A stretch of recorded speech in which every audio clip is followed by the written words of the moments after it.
Bienvenue sur Business News BNN, la chaîne qui te tient informé de l'actualité des entreprises.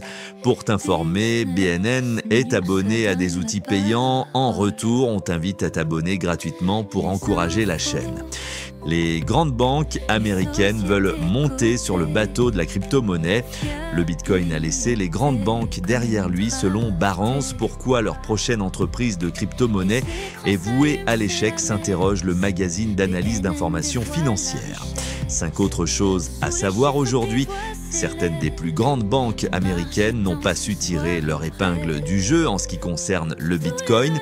Elles espèrent maintenant avoir une nouvelle occasion de dominer le marché des crypto-monnaies, mais il y a peu de raisons de croire qu'elles y parviendront. Selon le Wall Street Journal, des banques américaines telles que JP Morgan Chase, Bank of America et Citigroup envisagent d'émettre conjointement un stablecoin, un jeton de crypto-monnaie qui fonctionne comme un dollar numérique.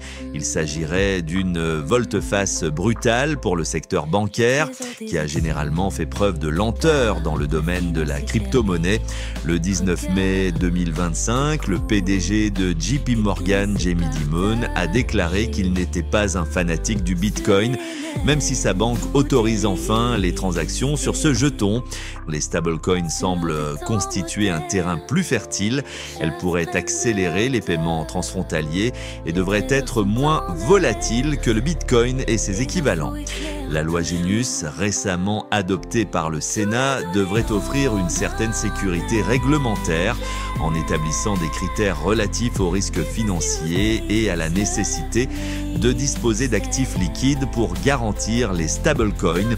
Toutefois, les banques sont déjà loin derrière un nouveau cercle d'acteurs qui domine le marché des stablecoins. Les deux plus grands émetteurs de stablecoins sont Tether et Circle. Selon Barron's, Tether est détenu par la principale bourse de crypto-monnaie Bitfinex, tandis que Circle entretient des liens étroits avec la principale bourse américaine Coinbase.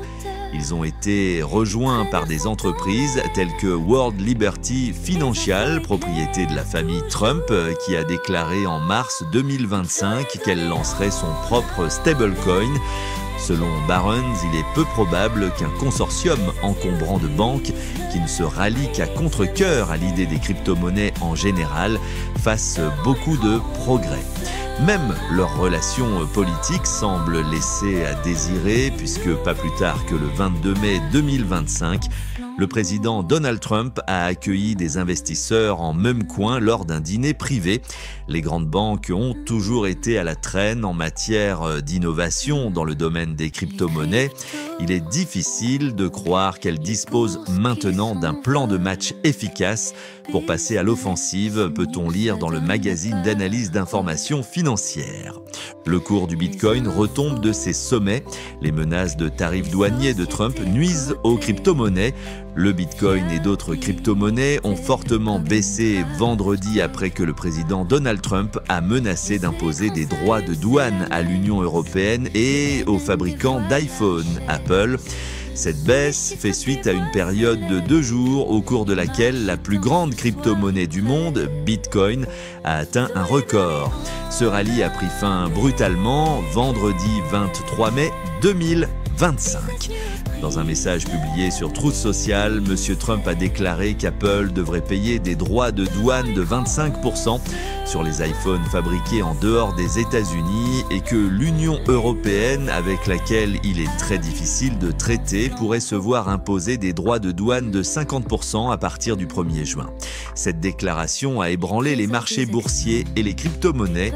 Les contrats à terme sur le S et P500 se sont négociés à la baisse de 1,3% après avoir été stables pendant la majeure partie de pré-marché.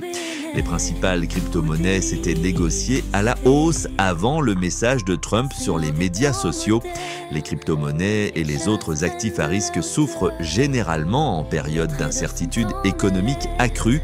Les investisseurs se tournant vers des valeurs refuges telles que les obligations à faible risque ou l'or. L'optimisme quant à l'amélioration du cadre réglementaire des crypto-monnaies explique en partie la remontée des crypto-monnaies au cours de la semaine écoulée. En début de semaine, le Sénat a voté en faveur d'un projet de loi sur les stablecoins, le Genius Act, qui vise à réglementer les monnaies numériques indexées sur une monnaie fiduciaire, généralement le dollar américain. Le Wall Street Journal avait rapporté que de grandes banques américaines, dont JP Morgan Chase et Citigroup, envisageaient de créer leur propre stablecoin commun pour concurrencer l'industrie cryptographique, les stablecoins pouvant être utilisés pour des transactions plus rapides et moins chères. Les analystes des crypto-monnaies soulignent souvent que la demande institutionnelle et l'afflux d'ETF sont les facteurs clés de la force des crypto-monnaies. Un environnement réglementaire plus favorable, dont le projet de loi sur les stablecoins pourrait être la première étape, permettrait probablement aux investisseurs institutionnels de négocier plus facilement des crypto-monnaies et d'autres crypto-produits tels que les ETF et les contrats à terme. Alex Kupcikevich, analyste chez FX Pro, a attribué cette hausse à la combinaison des avancées de la législation sur les stablecoins, à l'afflux de capitaux dans les ETF américains, aux achats de MicroStrategy, la plus grande entreprise détentrice de Bitcoin au monde, et aux inquiétudes budgétaires américaines. Contrairement aux précédentes hausses du Bitcoin, le mouvement haussier actuel n'est pas uniquement motivé par l'élan, mais par une demande accrue et la loyauté de la Maison-Blanche, a déclaré M. Kupcikevich tôt vendredi, avant la déclaration de M. Trump sur l'augmentation des droits de douane. Abonne-toi, commente, dis-moi ce que tu en penses. Ma passion, c'est de t'informer.